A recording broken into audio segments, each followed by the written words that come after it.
Oi, pessoal, professora Carla Letusa. Antes da gente começar, eu já peço para que vocês cliquem aí à direita no botãozinho, se inscrevam no canal para receber outros vídeos, para que a prof possa explicar para vocês outros conteúdos, para que vocês tenham aí slides sobre os conteúdos onde vocês possam interagir, para no slide, olha o outro, né, faz o seu registro, volta para ver o que não entendeu. Certo? Vamos começar hoje então com o nosso estudo do parágrafo. O parágrafo, o que é o parágrafo, qual a estrutura do parágrafo. Para a gente começar a entender, vamos pensar então no significado da palavra parágrafos, que vem do grego. Significa escrever ao lado ou escrito ao lado. Observem o símbolo do parágrafo, são dois S, gente, entrelaçados. Nós vemos o parágrafo muito mais em textos jurídicos.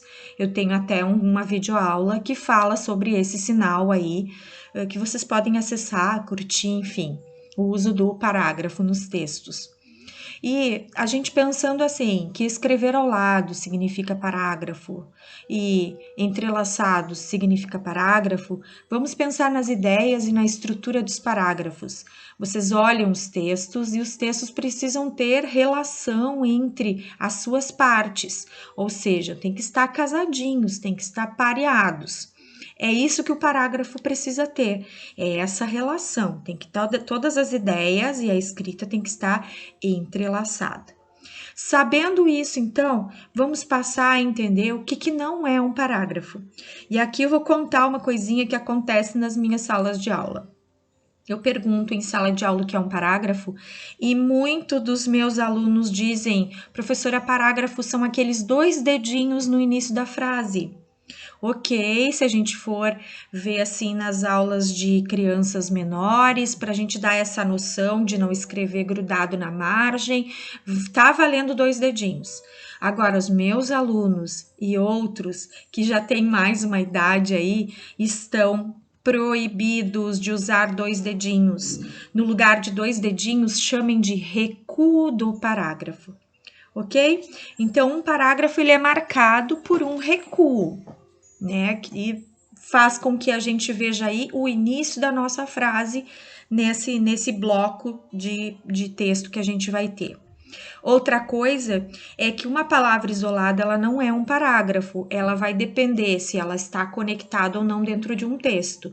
A fala de um personagem num texto narrativo, por exemplo, ela pode ser sim um parágrafo. Vai ter o recuo de parágrafo, travessão e o que o personagem falou, sim, é um parágrafo. A gente conta os parágrafos, professora, pelo recuo? Sim, a gente conta parágrafos pelo recuo. Próximo, então, questão que a gente tem que observar. O que é? Se eu sei o que não é, se eu sei como é que tem que ser um parágrafo, o que é e o que não é o parágrafo, eu já sei. Se eu olhar por fora, ele é um pedaço, uma parte de um texto, e ele faz sentido se tirar desse texto. Pode ser que esse pedaço de texto esteja grudadinho, entrelaçado com outro pedaço de texto, ou mais isolado, mais sozinho. Ele por si já tem o seu conteúdo. Pode ser que o meu parágrafo tenha 2, 3, 4, 5 linhas. Não existe um número de linhas fixo. E cada parágrafo aí, já expliquei, ele vai conter um recuo de parágrafo. Então, isso é observando o meu parágrafo por fora, né, visualmente, eu consigo perceber. Se eu olhar por dentro o meu parágrafo, na escrita, nas ideias, como é que ele tem que se constituir? Cada parágrafo ele é formado por períodos, e esses períodos, que são frases com orações interrelacionadas, elas precisam estar conectadas.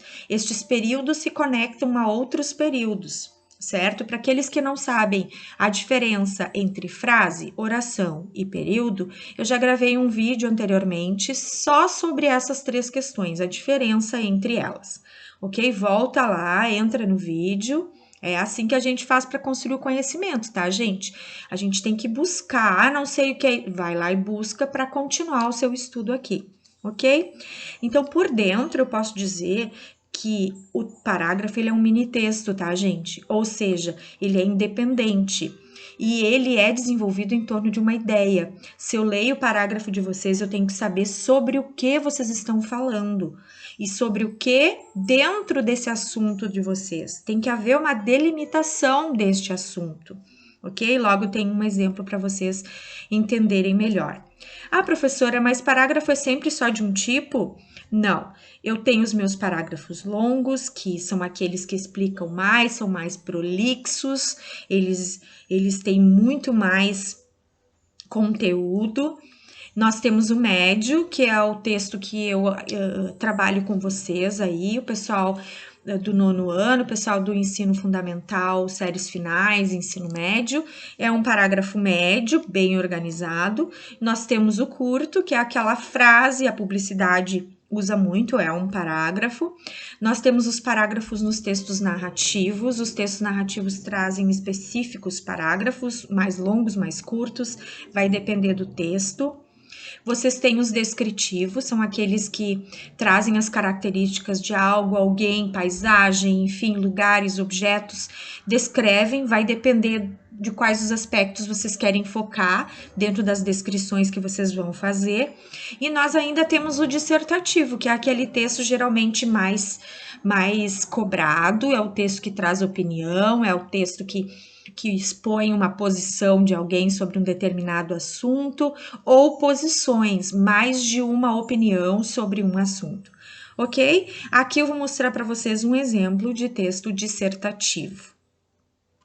Passando adiante, então, sabendo o que significa um parágrafo, como ele funciona nessa relação que tem que ter uma frase com outra e um parágrafo com outro. Sabendo o que não é parágrafo, né? Agora nós temos que trabalhar a estrutura desse parágrafo, tá, professora? Como é que eu faço, então, para construir um parágrafo? Vamos pensar aí que o parágrafo é um mini texto dentro de um texto maior. Ou ele é só um mini texto, é um texto menor formado de vários períodos. Então, olha só, o meu texto todo, ele pode estar construído de mais de um parágrafo. Geralmente, o texto no todo, ele vai ter uma introdução, desenvolvimento e uma conclusão. O meu parágrafo, cada uma dessas partes do texto, internamente também tem que ter uma introdução, um desenvolvimento e uma conclusão. Na introdução, que também é chamada de tópico frasal, eu vou escrever uma frase mais genérica, com modo mais geral, assim, uma ideia que eu vou dar para o meu leitor, eu vou jogar, vou lançar para ele qual é o conteúdo, qual é o enfoque que eu vou dar para o meu assunto. Depois de eu fazer isso, eu tenho que desenvolver essa ideia central que eu coloquei no meu tópico frasal, vou delimitar mais o meu assunto, vou explicar, dar exemplos, vou mostrar duas realidades, enfim. Fazendo isso, eu retomo o meu tópico e eu preparo para o próximo parágrafo ou eu finalizo. Vamos ver um exemplo sobre isso, tá? A pandemia 2020 causada pelo coronavírus escancarou de vez a desigualdade social.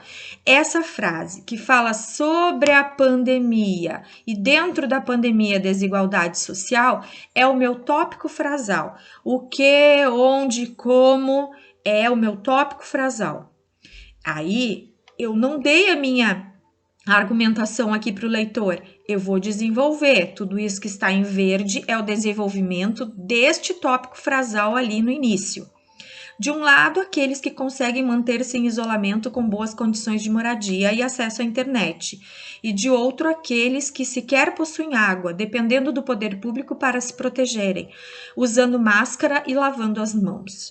Então, o que eu falei de desigualdade na pandemia 2020? Eu coloquei sublinhado aqui, ó, gente, a relação entre os períodos de um lado e de outro. Coloquei duas faces de uma mesma moeda.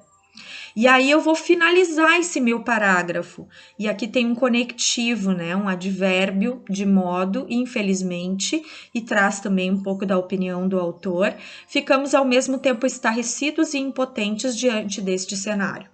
Então, retoma o que está escrito aqui, este cenário, né? Com dois pontos de vista. dentro da pandemia, mostrando a desigualdade social. Então, este parágrafo todo aqui, ele é um mini texto. Eu escrevi aí em 6, 7, 8 linhas digitadas, né? Então, percebam aí, tópico frasal, desenvolvimento e conclusão. Poderia também deixar aberto aqui para escrever mais parágrafos depois, como é o caso dos textos dissertativos dos vestibulares. Ok? Fechando a nossa apresentação de slides, eu quero dizer para vocês que na prática que vocês forem ter, vocês vão passar por esses 3 passos: lançar o assunto, explicar os pontos de vista a desenvolver, né? E retomar e finalizar. Esses 3 aspectos aqui em um só parágrafo, gente. Por que que eu tenho que fazer isso, professora? Porque quando eu escrevo, gente, eu tenho que deixar o mais claro possível o meu ponto de vista para o leitor. Eu não posso deixar margem para interpretações. Eu tenho que desenvolver, colocar as minhas ideias no papel, introduzir e finalizar as minhas ideias. Essa é a habilidade que vocês vão trabalhar com a estruturação do parágrafo agora. Na minha conclusão dessa apresentação de slides, eu vou dizer para vocês que o parágrafo ele é um mini texto e ele pode estar dentro ou não de um texto. O que eu digo mini texto? Ele tem sentido sozinho e ele pode ou não se relacionar com outros parágrafos. Ele pode estar pareado ou não com outros parágrafos. E dentro dele ele também está pareado entre os períodos devem estar pareados entre eles. Ok? Espero não ter ficado muito longo esse vídeo. Parabéns a você que chegou até o final. Faça suas observações, faça os seus comentários aí embaixo, dê outras sugestões de assuntos e vamos lá. Só se aprende a escrever escrevendo, ok? Super abraço da prof.